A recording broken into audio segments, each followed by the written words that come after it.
یہ بائک دیکھیں اس میں پیٹرول ڈالا جا رہا ہے. اب پیٹرول میں برکت کا روحانی علاج سورۃ الکوثر 7 بار پڑھ کر پیٹرول کی ٹنکی پر دم کر دیں، انشاءاللہ عز و جل پیٹرول میں برکت ہوگی. مدینہ ٹرائی کیے، برکت ہوتی ہے.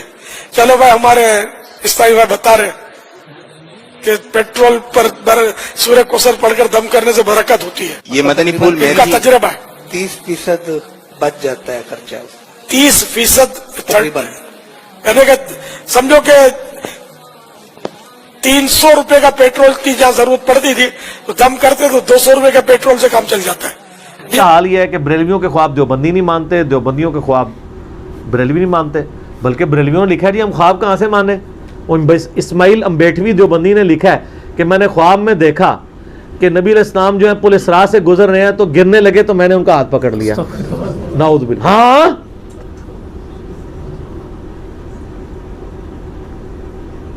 تو یہ لوگ، یہ باپا جانی کے مریدین بیان کرتے ہیں، وہ کہتے ہیں نہیں میں روزہ شریف پہ حاضر تھا تو جب میں نے سلام عرض کیا تو اندر جعلی شریف سے جواب آ گیا.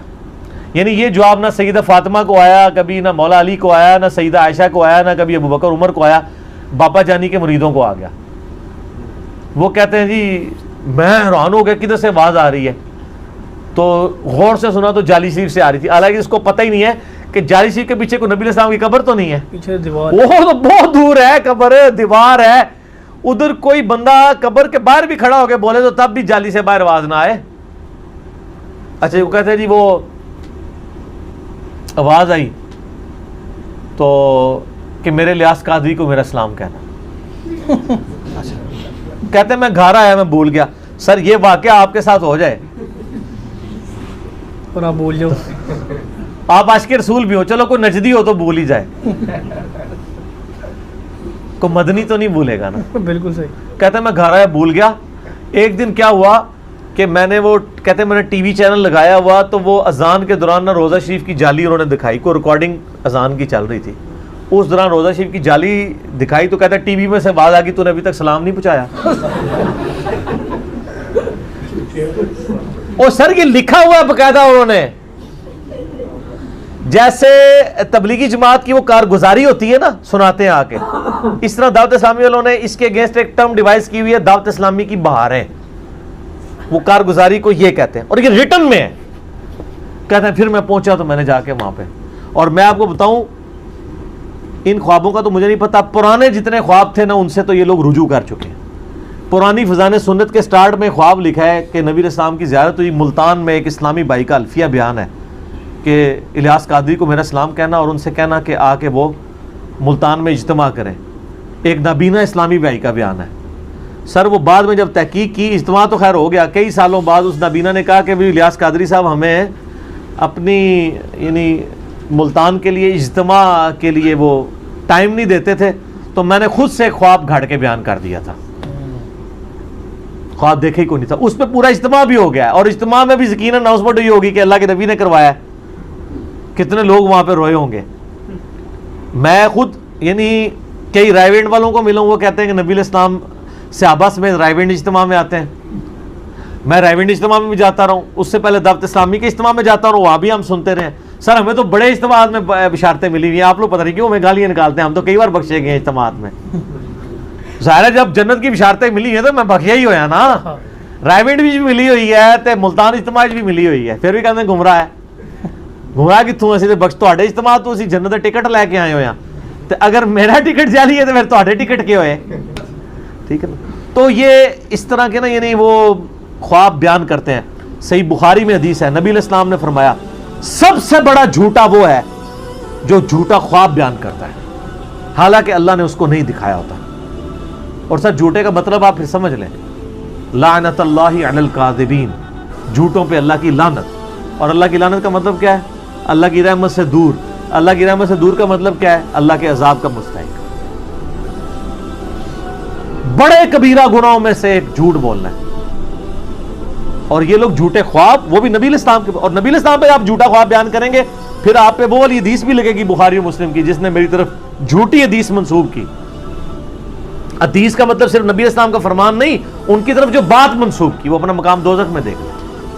تو اب وہ اس سوال کی طرف میں اینڈ پہ واپس آؤں کہ گلدستہ اہل بیت کے والے سے تارج میر صاحب کے کسی چاہنے والے نے اگر خواب دیکھا ہے، ہم نہ ایسے خوابوں کی تصدیق کرتے ہیں، نہ ان کی تکذیب کرتے ہیں، معاملہ اللہ کے سپرد کرتے ہیں. ان سے آپ باقی والے عقیدے نہ نکالنے شروع کر دیا کریں، وہ بالکل غلط ہے. آپ میرا خوابوں کے اوپر علیحدہ سے 6B مسئلہ بھی دیکھ لیں. یہ ایک اللہ تعالیٰ کا ڈپارٹمنٹ ہی علیحدہ ہے جس میں اللہ تعالیٰ تمثیل کے ساتھ چیزیں دکھاتا ہے. جیسا کہ مسند احمد میں آیا کہ نبی علیہ السلام کی وفات کے 50 سال بعد عباس، سیدنا ابن عباس کہتے ہیں میں نے خواب میں دیکھا کہ نبی علیہ السلام کی داڑھی مبارک اور سر مبارک کے بال بکھرے ہوئے ہیں، پرانگدہ حالت ہے، ہاتھ میں خون کی ایک شیشی ہے اور آپ بڑے غمزدہ ہیں. میں نے کہا میرے ماں باپ آپ پہ قربان، آپ کو کس نے غمناک کر دیا؟ تو انہوں نے کہا کہ میں صبح سے کربلا میں حسین اور اس کے ساتھیوں کا خون جمع کر رہا ہوں، یہ میرے حسین اور اس کے ساتھیوں کا خون ہے. تو ابن عباس کہتے ہیں میں کانپ کے اٹھا، میں نے وہ دن اور تاریخ یاد رکھی، 10 محرم 61 ہجری. تو کئی دنوں کے بعد، بلکہ کئی ہفتوں کے بعد خبر آئی تو پتہ چلا اسی دن حضرت حسین ابن علی رضی اللہ تعالیٰ عنہ علیہ السلام کو ان کے ساتھیوں کے سمیت مظلومانہ شہید کیا گیا فرات کے کنارے. اللہ کی لعنت ہو ان لوگوں پر جنہوں نے حسین ابن علی کو قتل کیا، ان پہ اللہ کی لعنت، اللہ کے فرشتوں کی لعنت، تمام لعنت کرنے والوں کی لعنت ہو. تو ابن عباس کہتے ہیں کہ مجھے نبی علیہ السلام، اب اس حدیث سے بعد لوگ کہتے ہیں نبی علیہ السلام کربلا میں تھے، نہیں، وہ تمثیل ہے کہ نبی علیہ السلام کو تمثیل کے طور پہ امت تک ایک میسج پہنچایا گیا ہے کہ غم حسین ختم نہیں ہے، سوگے حسین نہیں ہے، غم حسین تو جاری ہے. اس پہ میرا کلپ ہے، آپ دیکھ لیں. تو اس پہ تو کئی ایک باتیں کی جا سکتی ہیں. تو یہ ابن عباس کا بھی خواب ہے جو اس بات کا ثبوت ہے کہ نبی علیہ السلام کی وفات کے 50 سال بعد انہوں نے نبی علیہ السلام کو خواب میں دیکھا ہے، صحابی نے. اور تو یہ پاسبل ہے، اور اس میں غیبی خبر بھی آئی ہے. حاضر و ناظر اور علم غیب اس سے ثابت نہیں ہوتا، یہ محکمہ الگ ہے. ہم یہ مانتے ہیں کہ اللہ تعالیٰ اپنے نبی کو جتنی غیب کی خبریں چاہتا ہے عطا فرما دیتا ہے، اس میں تو کوئی نہیں ہے، کوئی دوسری رائے نہیں. باقی نبی علیہ السلام ہر وقت ہر جگہ موجود، نعوذ باللہ. آپ کو ہر چیز کا علم ہر جگہ کا ایسا نہیں ہے. یہ عقیدہ وہی مانے جو ہے. حاضر و ناظر پہ میرا مسئلہ نمبر 7 دیکھ لیں، علم غیب پہ 6A اور 6B مسئلہ دیکھ لیں. اور یہ تو 1.5-2 گھنٹے کے ہیں جو کہ سارے وسوسے میں نے کور کیے ہیں. پچھلے دنوں میرا ایک چھوٹا سا کلپ ریکارڈ ہوا ہے، یا رسول اللہ انظر حالنا. سر وہ ایک کلپ 17-18 منٹ کا سارے عقیدوں کو کور کرتا ہے. وہ آپ یوٹیوب پہ جا کے لکھیں یا رسول اللہ انظر حالنا پہ عقیدہ انجینئر محمد علی مرزا، تو رومن میں جا کے لکھیں تو انشاءاللہ وہ کلپ کھل جائے گا.